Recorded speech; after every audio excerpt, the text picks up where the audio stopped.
mon bac en design de l'environnement à l'UQAM. L'été passé, j'ai ouvert un café. Cet été, j'ai un autre projet en route, puis à travers tout ça, des petites vidéos.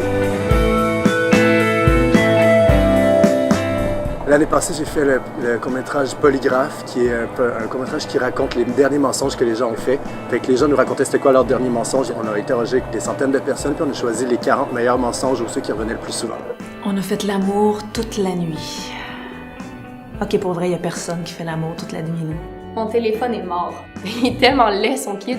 Il a vraiment l'air genre d'un petit singe. Fait que j'ai dit « Oh, c'est un beau bébé! » Les mensonges qui sont revenus le plus souvent, c'est les gens qui disent qu'ils vont arrêter de fumer mais qui savent très bien qu'ils n'arrêteront pas. Ou les gens qui disent « Je suis là dans 5 minutes » mais ils savent qu'ils sautent dans la douche. L'idée, c'était de faire réaliser aux gens qui mentaient first, ceux-là qu'on interrogeait. Puis aussi les téléspectateurs qui regardaient le film, qui se disaient « C'est quoi moi mon dernier mensonge? C'est quoi? À quelle fréquence je mens? » J'aime quand même Keisha.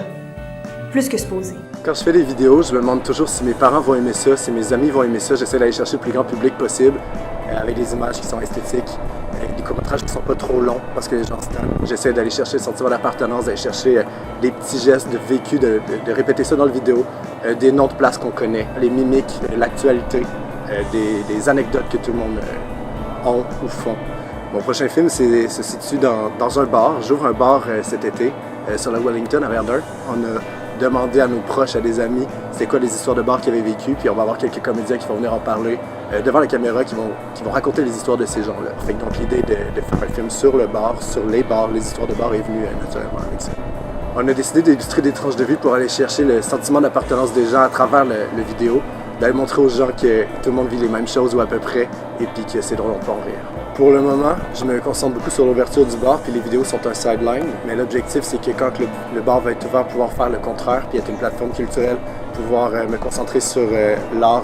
Peut-être qu'il y en aura d'autres prochainement. Ce qui est important de savoir, c'est qu'on veut faire des soirées de court-métrage dans le bar, on veut faire peut-être un festival une fois par année, qu'on invite les gens, peut-être sur la terrasse même à l'extérieur, à faire un concours.